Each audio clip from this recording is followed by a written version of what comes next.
ที่พุทธศาสนา2 เฮง 5 ปัก 69 ว่า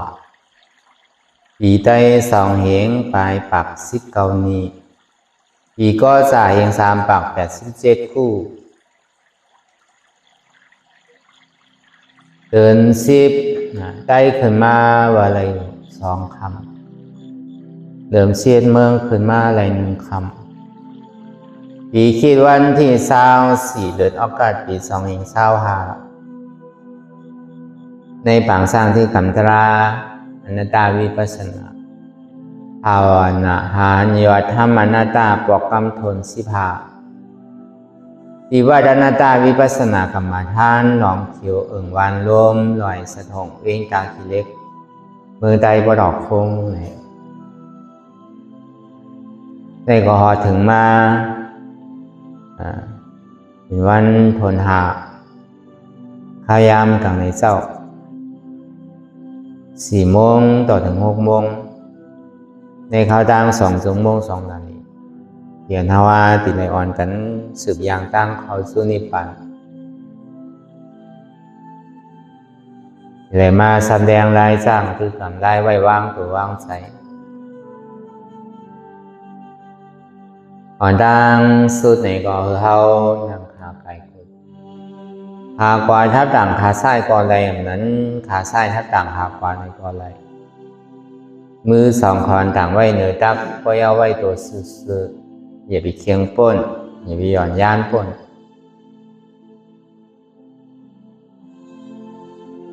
พอเคียงป้นเนี่ยเป็นสติอ่อนโหหย่อนย่านป้นให้เป็นสมาธิอ่อนโหเคียงหย่อนย่านป้นตีนาเนี่ยเพราะว่าเส้นตั้งสายกลางเพราะว่าเป็นปียาอ่อนโห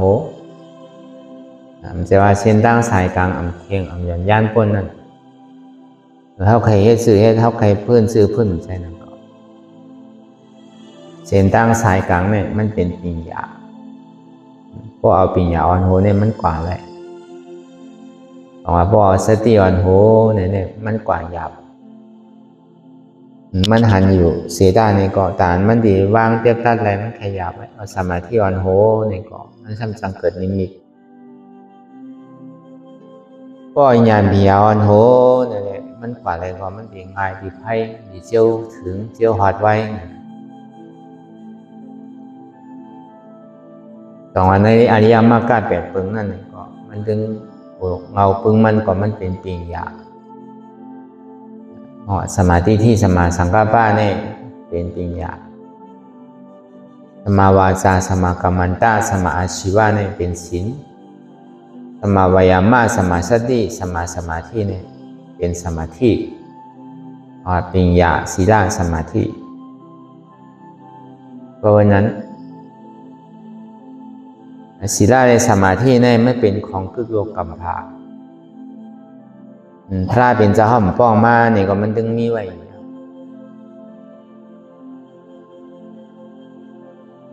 สมาศีลในมันเป็นเส้นตั้งแต่เด็กขึ้นเกิดเป็นก้นศีลสมาธินั่นมันเป็นเส้นตั้งแต่เด็กเป็นช้างแต่เด็กเป็นพีเป็นช้างเป็นศีลในสมาธิปัญญาเนี่ยมันเป็นตาที่เข้ามาเข้าโผล่เพราะว่าในพระเป็นเจ้ากุศลเนี่ย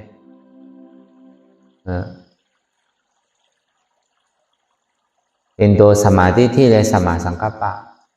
เป็นปัญญาพอเบอร์ศีลในสมาธิก็มันเป็นของกึกโลกกัมพาก็มันเป็นรองรีอยู่นั่นแหละสิ่งที่เอามาผากึกจอมปัญญาแต่สองว่าเพราะว่ามันมี8 ตัวในเสียงมันเป็นศีลสมาธิของพุทธศาสนาพอเบิ่งมันมาผาซ้อมปัญญาเนี่ยมันจะได้เป็นศีลสมาธิของปัญญาของพุทธศาสนาก็เมื่อไรนี้มันขาดปัญญาก็ย่าเนี่ยก็ใช่ว่าเป็นเส้นตั้งสายกลางที่อันเป็นพุทธศาสนาใจ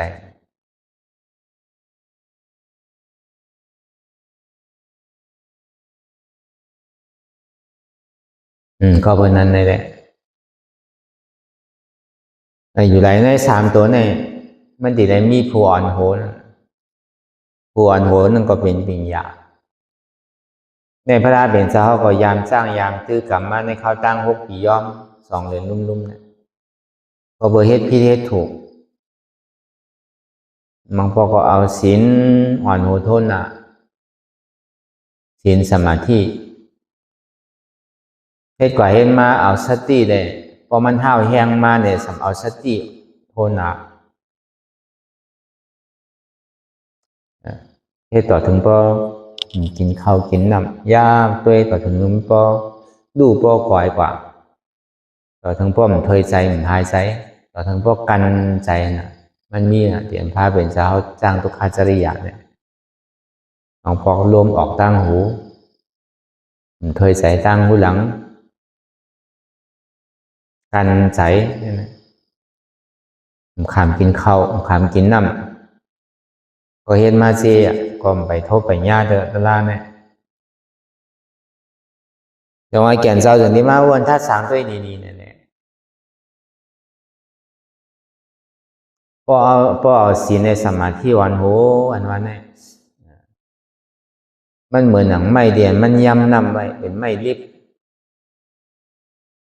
เอามาโทกันก็คือก็มันลุกเป็นไพ่ก็ก่อนมันตั้งนี่ว่นซึ่งในสิ่งที่มีคนพีเขามาเลียดติ่งสามสาย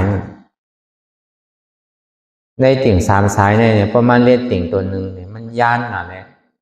เสียงก็มันดีทอมประมาณเลียดทางติ่งนะครับเคียงก้น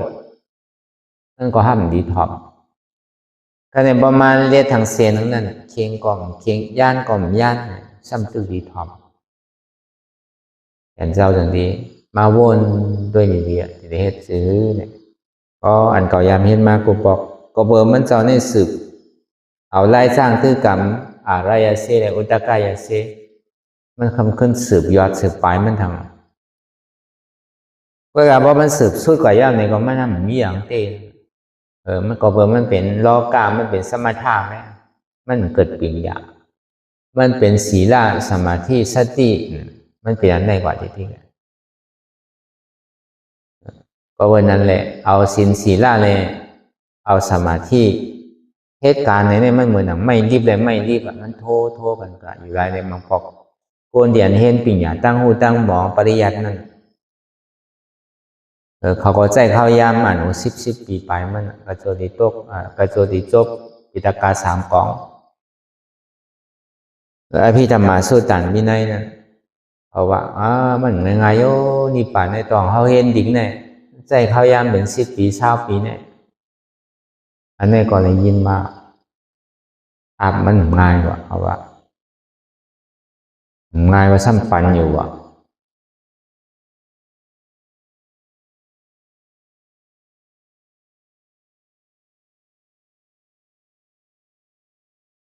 ก็ในบ่อสติและสมาธิในสิ่งมันเหมือนหนังไม่เดียนมันย้ำไม่เดียมหนึ่งไม่ทางหนึ่งซ้ำทางปอดหนึ่งในซ้ำแหงไปสังมาโทกันซื้อในกล่อมลูกเป็นไพ่ใดวะ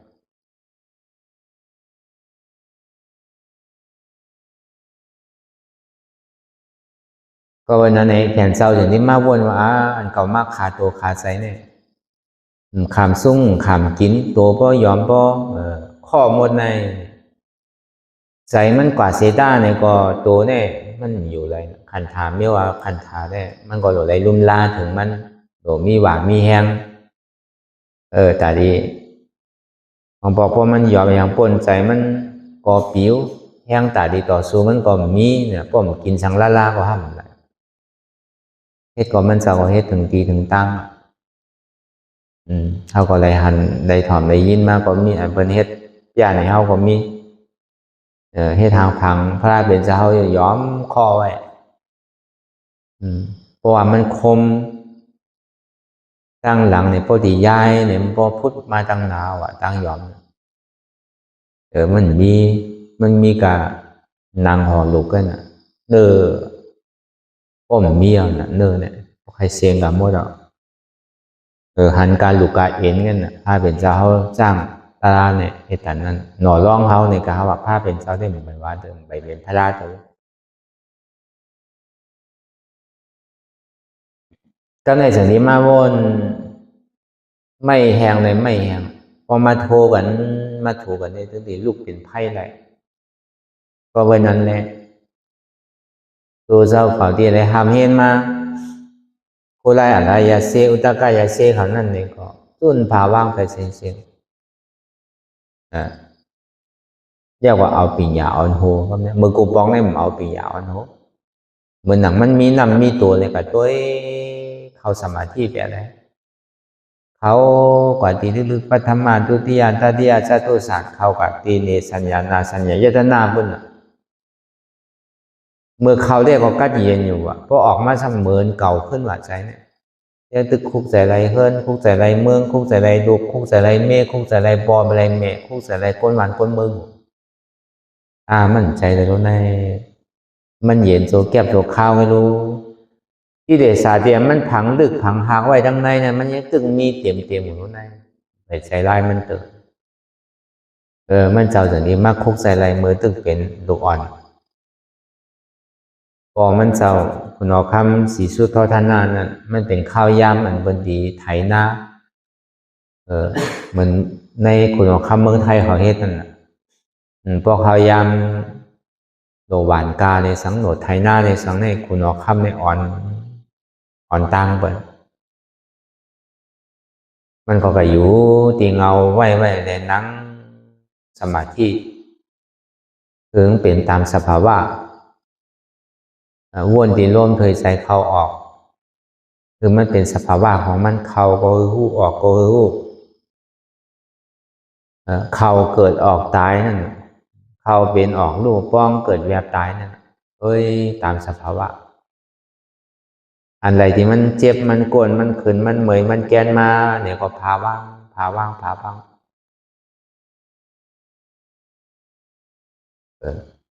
กำหนดอันแรงนึงนั่นน่ะก็กำหนดอันมันก็มักมันเอาว่างไว้ทีไรทีนึงนั่นมันเป็นสติในสมาธินะอันนี้ป้อมกำหนดเนี่ยมันเป็นตามสภาวะที่ร่วมเคยใจเข้าออกเขาเยอะออกเยอะออกเยอะซึ่งเอาหยานปีย้ายวนทัดด้วยว่ะเพราะเหมือนอะไรเนี่ยมันคือแปลได้แล้วเนี่ยเขาย่อมออกย่อมเขาก็หัวติดตายเอาเกิดเอาตายเอาเกิดเอาตายเรียนร่วมเคยใจเนี่ยตามสภาวะรวมทองมามันกัดก็หัวมันกัดมันใหม่ก็หัวมันใหม่มันเสียบก็หัวมันเสียบผู้ตามสภาวะเปิงเตี้ยเนี่ยมันเป็นอยู่ตั้งแต่หัวปึ้งหัวเงามันนะพอเบื่อใน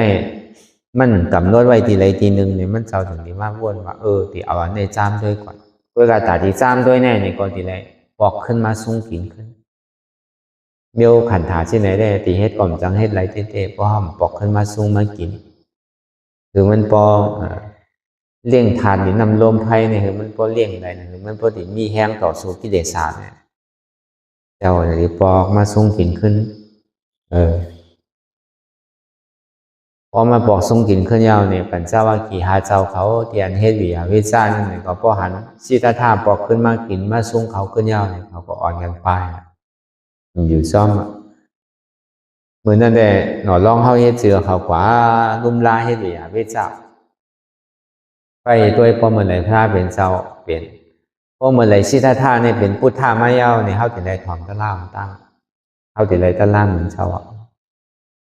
เขาก็มุงมองไว้ใช่ไหมก็เลยพอปอกขึ้นหันสิทธาปอกขึ้นมาสูงกินขึ้นยาวนี่ก็เขาก็ศรัทธาเขาก็มาอำลาก็ปลายเมื่ออยู่จอมมันเจ้าก็สืบเหตุการณ์ดาราปอกขึ้นมาสูงมากินขึ้นตามปกติพาว่างหยาดน้ำแปดเสียงมันโตเจ้าเกาะไรเห็นหัวมาติอาไรเสียอุตกายาเสียเนี่ยมันเป็นเสียนตั้งป่นทุกข้าเด้พอมันป่นก็มันปุ๊บป่นเนี่ยเขาสืบเฮ็ดสืบก็ย่ำไปป่นมันใจร้ายมันเนี่ยว่ะพอเป็นนั้นมาเนี่ยเขาจะได้ตั้งอธิษฐานสร้างเหตุการณ์ดาราเมื่อเลินพอถ่ายใต้เนี่ยก็เดิน6 คืน 14 ค่ ภายเมืองก็เดือน7ขึ้น14ค่ำติงเงาไม่พอที่หินนางก็ตั้งออกเอาหลังมาตั้งไม่พอที่เอาก็ตั้งสัจจะอธิษฐานก่อนตั้งนี่มันนั่งนั่นเนี่ยจะได้มีโสธิยาของด้านนั่น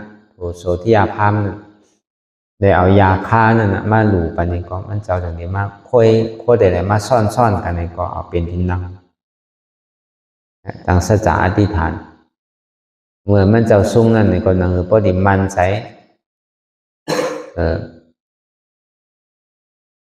อันนั่งสุจระเอาน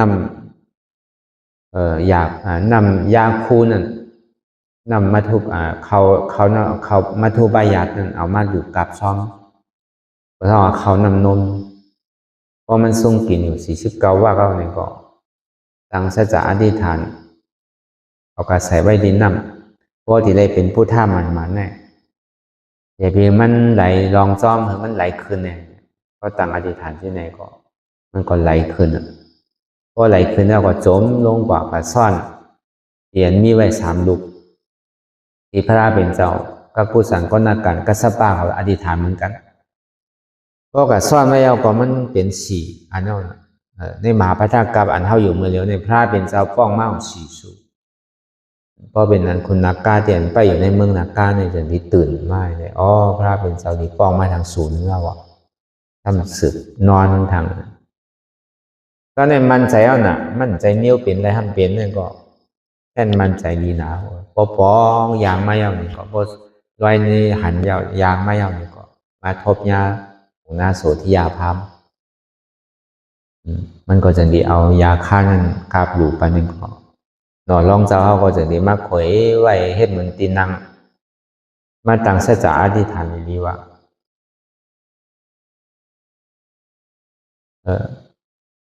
นางมหาปรินเหมือนเขาเย็บพระราอยู่ตั้งหลังเขาเนี่ยพระราตั้งหลังเขาเนี่ยไม่เป็นพระราเป็นเจ้าตัดสลูนั่นอาหารอนัตตา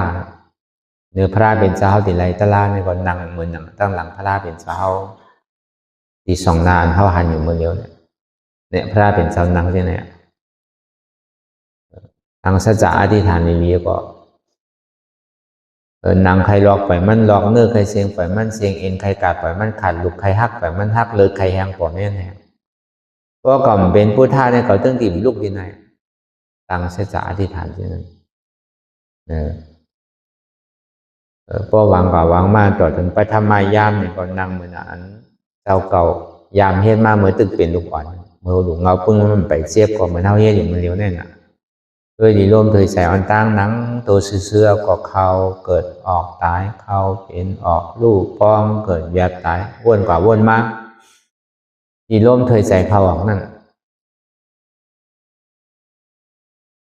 เขาเย่ามันออกก็ตาย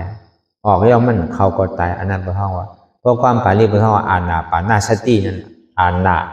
ปานาเนี่ยอานาปานาเนี่ยปองว่าเกิดเย่าตายบาอะไรรู้เอาหยาดปีหยามันใจกับตัวที่นั่นหลอกอะไรมันใจกำหนดร่วมเคยใส่เลยเอามาตัวดีร่วมเคยใส่เอาไอยงมาไว้ดีร่วมเคยใส่ในใจนั่นก็มันเข่าอยากกับหัวมันเข่ามันออกกับหัวมันออกเพราะในอานาปานาสติเนี่ยมันหัวมันเข่าขนาดมันมีปีหยาเจ็บตัดซ้อมมันอันในพระเป็นเจ้าเขาสันที่เอาปีหยามาเจ็บตัดซ้อมว่าร่มเคยใส่ในกล่อมย่ำอุปเปิงไรมันเข่าก็เข่าห้างมันออกก็ออกอยู่ห้างมันในกล่อมบาอะไรรู้ใครเข้าก็เข้าใครออกก็ออกอยู่ย่ำอุปเปิงไรรู้ในตัวเท่าเนี่ยเห็นเท่าอยู่มาเป็นของเท่านี้ย่ำอุปเปิงพองมันไรเพราะตัวเช่นไหนกว่ากำหนึ่งเนี่ยก็อันเจ็บอันแสบอันไม่อันแก่เนี่ยพูดบอกเป็นมาก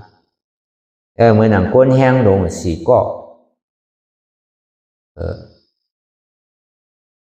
มาตืดขาตืดมือก็ดีปุติขานั่นหนังก้นแห้งลงตืดถึงขาถึงมือจันวะตืดก็ผายบางพอห้ามเหมือนหนังก้นแห้งลงไงเด้บางงอตัวนี้พอเหมือนก้านวะนั่นบางพอบางงอพอเหมือนป้าบางพอริมเหมือนหนังเฮาซักโคนั่นตั้งแสบตั้งไม้เนี่ยเหมือนหนังเบียกไงเด้ เอาเธอเนื้อเธอนางออกแล้วแหละเอากะห้างไพ่ไว้เอาเกิดทุกข์ตั้งเสียตั้งไม่เวทนาพอมันเปลี่ยนสิ่งนั้นมาในเมื่อหูหลงเอาพึ่งมันนั่นเมื่อไปเจี๊ยบที่ไหนเนี่ยใจได้กว่ากำกับวนลองลุกกำกับวนลองมีกำกับวนลองวานเมืองวนลองปอลองเนี่ยพอมันพูดปอมาเนี่ยก่อนวานเมืองก่อนนี้ปอเมนั่นก่อนนี้ลูกลังเนี่ยก่อนนี้เมนั่นก่อนนี้แต่เนี่ยพอมันเจี๊ยบมันขืนมันเหมยมันแกนมาเหมือนหนังว่ามาเหมือนเจ้าเนี่ยก็อันตั้งหลอกให้มันหายแล้วเบี้ยหายไปละก็เนี่ยมาทางในนั่นน่ะโอ้เจ็บขาเจ็บมือเจ็บเอ็นเจ็บใจพวกใครพูดใครขาดมันเหตุที่ไหน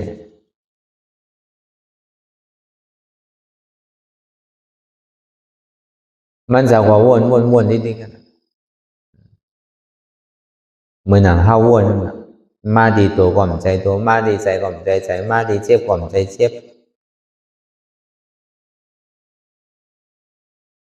เพราะว่าถึงไปทำมายามขอยาวนี่ก็พุทธหายไปอันเจ็บอันเสียบันไหมเวทนาในรูปแบบเพื่อพระเป็นเจ้าเลยเฮาเนี่ยมันเหมือนกันมันเจ้าเนี่ยออกได้หลายคนเลยในปฏิจจสมุปบาทนั้นให้ออกที่อวิชชาก็ได้ตัดติวิญญาณก็ได้ตัดตินามยุคก็ได้ตัดติสลายยตนาก็ได้ตัดติภาษาก็ได้ตัดติเวทนาก็ได้ตัดติตัณหาก็ได้ตัดติอุปาทานก็ได้ตัดติกรรมนี่ก็ได้ก็เป็นพระเป็นเจ้าเนี่ยก็เป็นเท่าในห้ามอะไรที่ได้ออกที่ในกลางเกตนาได้เวทนา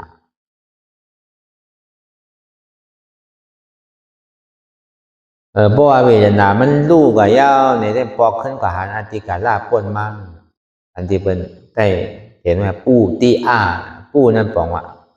อันติกาลาปนมาเนี่ยตัวเจ้าก็เลยเป็นสังมีตีไรลูกตีไรอยู่ตีไรมาจัดหลังปางก่อนเนี่ยซ้ำเป็นสังมาค่อยๆผู้ตัวเจ้าเก่าย่ำก้าเนี่ยซ้ำผู้แบบผู้ลองเป็นแทงอันนี้ปฐมายามนะถึงดีตุติยายามมาเนี่ยจำเตียงขึ้นเอาว่า6 โมงนั่นนะ6 โมงต่อถึง10 โมงในปฐมายามนั้น10 โมงต่อถึง2 โมงในตุติยายามผู้ขึ้นตั้งหนาอติกาละที่ปัจจักขุยานตาติบหูติบผีในช้างในสัตวานในเขาอุกกันชื่อใจเขาวนชื่อจานชื่อหูหมดเขาอยู่ที่ไหนเศร้าที่ไหนมีที่ไหนไปหูหมดอนาคาตั้งนานนั้นใจเขาวนชื่อนี่ก็หูก็เนี่ยพอตัวกับตาดิยายามมาเนี่ยเอาตั้งแต่2 โมงต่อถึง6 โมงกลางในเจ้านะ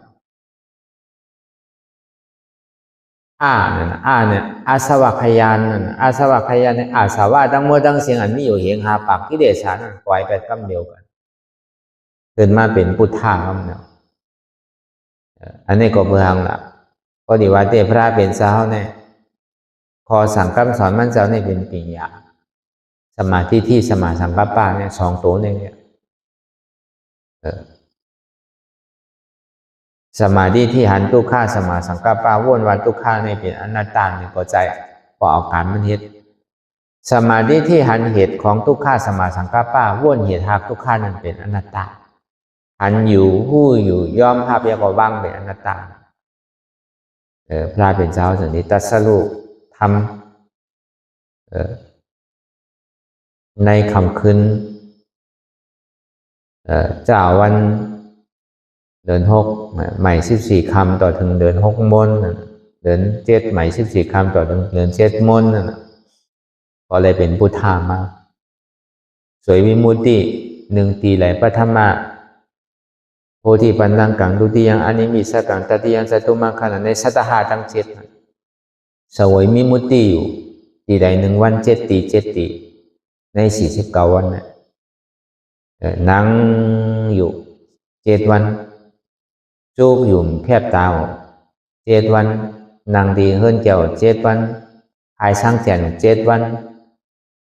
นางไว้ดีตัวหมักมง7 วันแล้วก็นางไว้ดีตัวหมักแกงแล้วก็มีขุนนักกาที่หิมน้องนั่นมามุงวัน7 วันที่ไหน7 วัน7 วันห้องสวยวิมุตติข่าวพระราชสมาบัติสวยวิมุตติอย่างนี้มาวนคนใครทีใดทีหนึ่งที่ก็วนเป็นอภิธรรมะวนปฏิจจสมุปบาทใช่ไหมถึงที่ว่าวนสุดกว่าเย้าเนี่ยก็จะมีวนออกมาในใจว่าตลาเนี่ยมันดึกหลังกำพีน่ะเขาติมห้อยเอาติมห่อกันไผ่เอาก็ดีเข้าใจก็ง่ายๆก็ในคุณสร้างอยู่ในเมืองสุทธาวาสานั่นคุณสร้างอนาคามเขานั่นจะดินเนียดมาผิดปังพระเป็นเจ้าเขาเลยห่อตลาแห่งกรรมอันนี้มันเป็นทุ่งจามพระเป็นเจ้ากูสูๆตั้งแต่มีที่ไหนก็มาผิดปังเลยก็มันสังห่อนั่นก็มันจะก็ห้ามเอานี่มันทลายจะมาวนกุ๊กจะอะไรวะตลาเนี่ยก็ดีกับห่อกันไผ่อ่อนตั้งกุ๊กจะอะไรอะไรยาเซอุตกายเซก็ตายไปแล้วจังกับห่อตายกว่าที่มีหนามไว้เหมือนพันหูพันทางสังเพื่อนกับเป็นที่นี่สัญญานาสัญญาเยตนาแต่ก่อนจังกว่าช็อตอันนี้กุ๊กจะอะไรปัญจวัคคีย์หาเจ้านั่นมันเจ้าก็จะดีมืออะไรกับห่อตลาอ่อนตั้งเนี่ยได้ข้าวตั้งสวยวิมุตติอยู่ข้าวตั้ง3 เดือนถ้าวันเดือน6 มนเดือน7 มนเดือน8 มน2 เดือนใน2 เดือนเนี่ยจะมีห่อตลาพอเป็นพุทธามาแล้วเนี่ยจะมีมาห่อตลาธรรมจักรอ่อนตั้งเลยธรรมจักรปวัตนสุขในธรรมเชษฐานะวายเสนันมาเนี่ยก็จะมีมาห่ออนัตตาลักษณะสุขที่อันเปิงเขาเห็นอยู่เมื่อเดียวเนี่ยตั้งแต่เดินลอง1 คำถึง5 คำอันเขาอนัตตามาเห็นอยู่เมื่อเดียวเนี่ยเพราะว่าจำคำขึ้นจำอันมันดีสุดกว่าในเขาก็ดีขึ้นสืบข้อของก็เบอร์อันเขามาเปิดฟังตลาดในเขาออกคูไลอนัตตาลักษณะสุขตีพระเป็นเจ้าเขาเลยห่อไว้ปัญจวัคคีย์หาเจ้าไม่เป็นตลาดจันสูงตลาดตัดดีเลยมากเลยโผอันนี้ดีกว่าที่มาลองพระเป็นเจ้าเขาเลยสังลองตลาดเตียนเข้ามาเฮ็ดอยู่พ้องย่ำอยู่นั่นเลยสังดีกว่าที่มามันลองอนัตตาวิปัสสนาเนี่ยลองอนัตตาลักษณะสูงนั่นศาสนาศักดิ์ศรีมันในกว่าพระเป็นเจ้าห่อเมื่อเดินลอง1 คำนั่นเดิน8 ลอง1 คำเดิน9 ลอง1 คำภายเมืองเดิน8 ลอง1 คำภายใต้เนี่ยต่อถึง5 คำนั่นต่อถึงเจ้าปัญจวัคคีย์หาเจ้าเขาเพราะเป็นยาห้านต่างกว่าเช่นในตลาดหมากตลาดผลตลาดโตกว่าเช่นก็วันนั้นอันนั้นดีกว่าจริงว่าลองตั้งมัชฌิมาปฏิปทาเส้นตั้งสายกลางวายเสนันมาเนี่ยก็เมื่อกูบอกได้คนก็ย่ำไปพิจารณาคนเขามาในศาสนาพระเป็นเจ้าเนี่ยมันก็รู้ได้สอนทางหยาบน้ำเกลือสอนอาจ้องอาโจ้ก็เย้าอันนี้เป็นอาจ้องทุกข้าอันนี้เป็นอาโจ้ทุกข้าที่ได้เอาอาจ้องทุกข้าในที่ได้เอาชื่อเฮ็ดที่ได้เอาอนัตตาก็ออกอัตตาก็เอาอนัตตาก็ออกเหตุทางเอาอาจ้องทุกข้าในเป็นอนัตตาเหตุทางเอาอาจ้องทุกข้าเนี่ยเป็นอัตตาผลอาโจ้ทุกข้าเนี่ยเดินทางมาเกิดมาเท้ามาเป็นมาตายเนี่ยได้เป็นผลมันเอาอาจ้องมันเนี่ยแหละอาจ้องสุขาเนี่ยก็ออกอาจ้องทุกขาหาหันเต็บหอดหานตัดถึงนั่นเอาตะล่างในนี้ที่เกก็เป็นเช่นนั้นก็ในถอนตะล่างก่อนก็ตกเป็นช่อตาปานกว่าจ้างตื้อกับตะล่างหึงนั่งก็เป็นยาหันตาคนตัดที่เฮ็ดเพชรชีนมไปมีเถอะก็วันนั้นพอยังอยู่หึงมาว่า2 ว่า 3 ว่ามาหอดถึงมาในเมืองกาลูแต่ยิมาผิดบ้างเอาพาเป็นจะเข้าปอกขึ้นเมืองเนี่ยก็ไหนก็นั่นก็เข้ามาในศาสนาอันที่ยามเป็นเว้ยก็ยามเกิดโฮมกันอามาเขาเช่นนั้นเนี่ยก็เลยก็เอาอามาเข้ามาในศาสนามาบวชเพื่อเขาให้มันมีศีลมีสังในเฮ็ดพิเทศเปิงกว่าพาเป็นเจ้าสันติปิ้งเงียบศีลนั่น1 ข้อ 2 ข้อ 3 ข้อต่อถึงพ่อมีอยู่2 ปาก 70แต่ที่เอาศีลศีลาเนี่ยมาผากึกซ้อมปิญญาเอาสมาธิเนี่ยมันผากึกซ้อมปิญญามันจะได้เกิดขึ้นมาเป็นอริยมรรค8 ปึงหลวงเอาปึงมันได้ก็ปิญญาเนี่ยมันเกิดเพราะว่าอภิธรรมาเนี่ยเกิดอ่อนตั้งเพราะว่าอภิธรรมาเกิดอ่อนตั้งเอาในสุตตันในส่วนนี้เกิดมาตั้งหลังเพราะสุตตันเกิดมาตั้งหลังเอาในวินัยเนี่ยมันจะได้เกิดตามมาเพราะที่ว่าที่อภิธรรมาสุตตันวินัยเพราะที่ว่าที่ในมรรค8 ปึงนั่นก็ปิญญาศีลสมาธิมันจะว่าศีลสมาธิปิญญามันใจเพราะไล่สอนพระเป็นเจ้าวัดเต้ๆเนี่ยเป็นปิญญาศีลสมาธิก้อยกาพุนตาเจ้าอันจ้างปฏิวัติจ้างตื้อกรรมตลานั่นในซ้ำที่ได้เอาศีลอ่อนโหนของเขาป้อมเฮตลาก็มันก็ทำแจกเพไว้ขันธาทุลาเลยวิปัสสนาทุลาขันธาทุลาเนี่ยเฮ็ดเอาปริยัตินั่นเฮ็ดเอาข้อสังกัดสอนพระเป็นเจ้า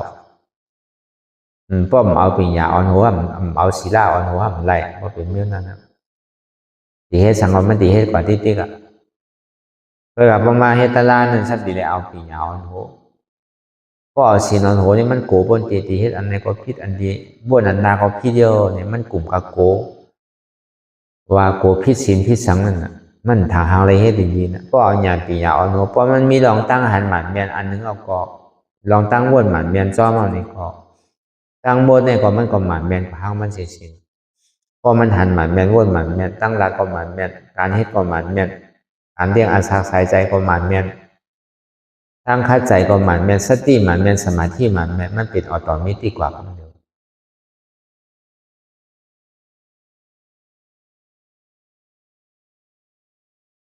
แต่จังหวะพอมันขาดปิญญาเนี่ยแต่ก็พอห้อมได้ถอนได้ยินอยู่สมาธิที่หันทุกข้าสมาสังกัปปะวนหันทุกข้าเป็นอนัตตาก็ดีว่าเต้เนี่ยหาในตัวเขาในหึงพอหันอนัตตาหาอนัตตาหันอนัตตาตัดอัตตาถึงกว่าที่เป็นอมตะแต่ว่าหานตัดถึงพอไล่การตลาดมันว่าเต้พอมันได้โทษบุเต้มึงไปหู้จักทุกข้าก็ดูหาทุกข้าพอหู้จักทุกข้าแล้วก็หาอนัตตาเตียนมันมีอยู่ในทุกข้าอนัตตาเตียนมันมีอยู่ที่โตอันเท่าอยู่มาเป็นโตนั่นพอหันมามันเป็นอนัตตาเนี่ยก็โตเนี่ยมันมีหาอนัตตาเตียนมันมีอยู่ในใสในเจ็บพอหันอนัตตาก็มันมีใสมันมีเจ็บอันมันอยู่มามีตัวมีใสมีเจ็บแล้วก็เปิดอัตตาอยู่มามีตัวมีใสมีเจ็บพอกับหันนั้นหันอัตตาเย้าเนี่ยก็ตัวก็มีใสก็มีเจ็บก็มีกับหู้ก่อนยืยับกับมันไม่ว่ามีเนี่ยอัตตาสมามีโหมีขามีมือมีตัวมีใสมีเจ็บอนัตตาสมามีโหมีขามีมือมีตัวมีใสมีเจ็บพอเขาหมอวนเรื่องนั้นเนี่ยฮัดวนในเรื่องนั้นเนี่ยอัตตาเนี่ยก็มันจังเกิดได้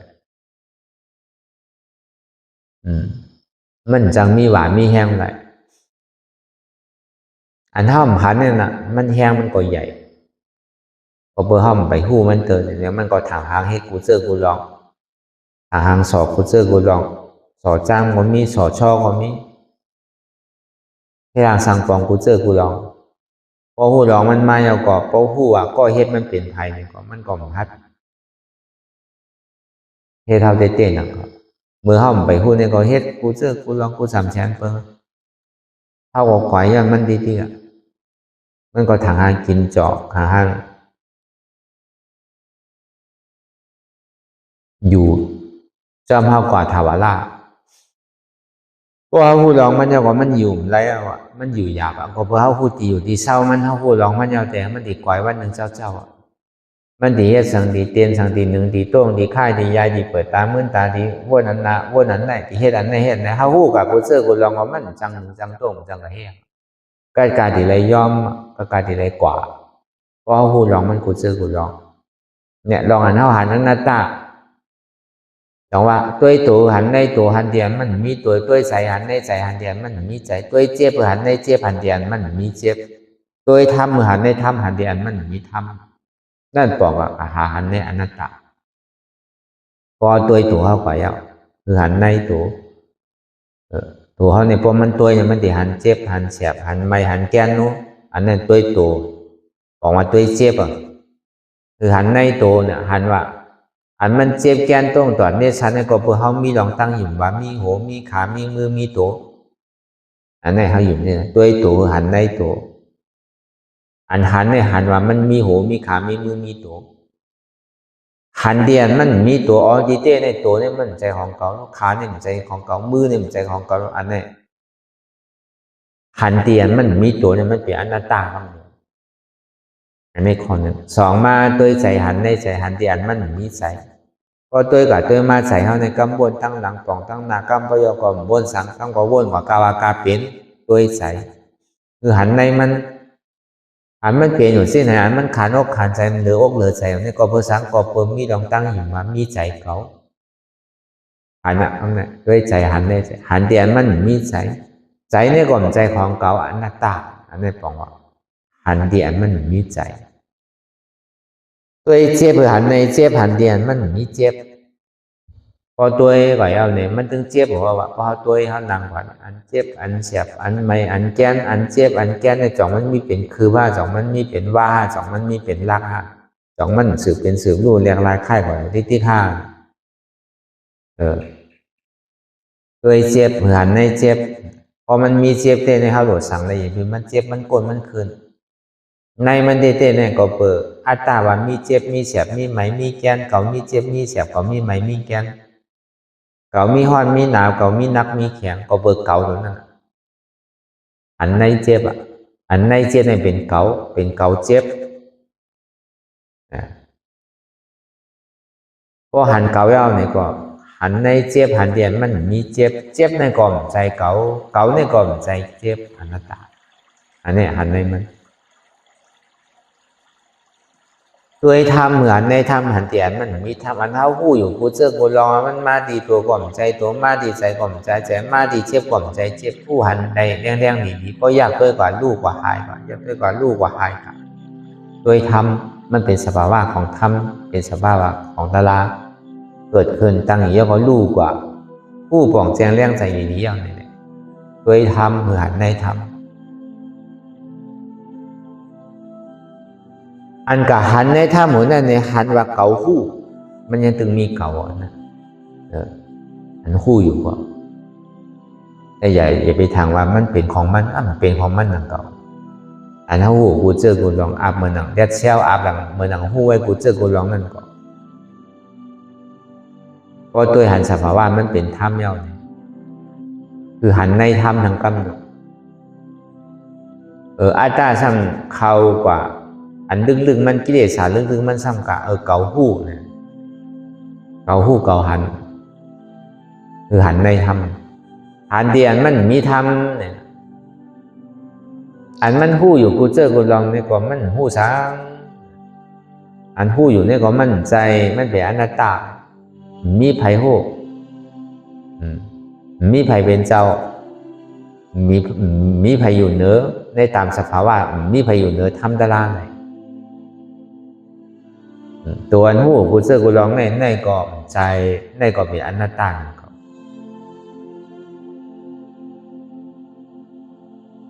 แต่ว่ามันมีก็หูก็เรียกก็เชี่ยวอย่างอันหูอยู่กองเงือนั่นเนี่ยพอมันปวกที่นั้นห้องว่าตัวทำหันในทำหันเดียนมันไม่ทำ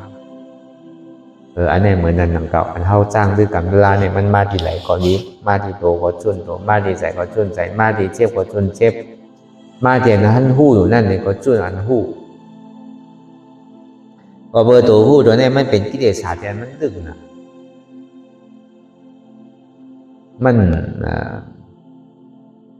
มันสัมผัสไรหยาบมันหู้ไรหยาบก็เบอร์มันตัวเลยผ่านยุคผ่านวิญญาณผ่านเวทนามันตัวเอาอยู่วิญญาณเวทนาในขันธ์ฐานในไกวอะไรปล่อยภาว่างแต่มันดีใจตัวผู้ตัวนี้ปล่อยภาว่างไปเหมือนเท้าพายเฮือก็กลายถึงฝังก็กลายดีเลยลงดีเลยปล่อยเฮือไปเส้นหนูเอาใจไม่พายมันก่อมโดเส้นตั้งมันก่อมโด ผู้อ่อนมันก็มันรู้อ่ะพอเบิ่มันฮอดถึงฝั่งเอานี่ก็มันบ่อังอีเจ้ยลองมันสิเป็นสิ่งนั้นเขาอ่ะอันนี้ก็เอาญาณปัญญาเฮาวนทัศสังด้วยธรรมมีเนี่ยก็คือเฮาบ่หันทำใจเนี่ยก็คือเฮาบ่ฮู้ธรรมมีหันทุกขาทำใจฮู้ว่าทุกขาเป็นอนัตตาธรรมมีหันเจ็บทำใจฮู้ว่าเจ็บนี่เป็นอนัตตาหันอยู่ผู้อยู่ยอมรับวางเป็นอนัตตาหันเจ็บฮู้เจ็บภาพเจ็บหันทุกขาฮู้ทุกขารับทุกขาวางเหตุเจ็บเหตุทุกขาเป็นอนัตตาเหตุเจ็บเหตุทุกขาเป็นสังเป็นหัวเก่าขาเก่าเป็นมือเก่าตัวเก่าเป็นใจเก่าเจ็บเก่าเหตุสุขาเป็นสังมีหัวมีขามีมือมีตัวมีใจมีเจ็บมันเป็นอนัตตาทำมีหันเจ็บแก้นต้องต่อนิสานสันไว้คมไต่ไม้กระดอนแข็งสู้ตุ่มจับยาจิ้มอย่าเป็นลูกทำใจหัวอันเจ็บแก้นต้องต่อนิสานสันไว้คมไต่ไม้กระดอนแข็งสู้ตุ่มจับยาจิ้มอย่าเป็นลูกเนี่ยเป็นอนัตตาอันนี้ก็เราวนยาวๆข้าวยามหึงอย่าไปว่าไพ่อย่าไปว่าเทิงอันหันอันวนอันหนึ่งก็เพ่งเพ่งกันกว่าวนต่อถึงเจ็บมันพอสุดวนต่อถึงทุกข้านั่นพอสุดตัดต่อถึงอาตานั่นพอตกพุทธขัดขวางในที่มันพุทธบอกขึ้นเป็นมานั่นในเกาะเราพอหมอวนวางเจ็บตัดเป็นอนัตตาสัพพอไหล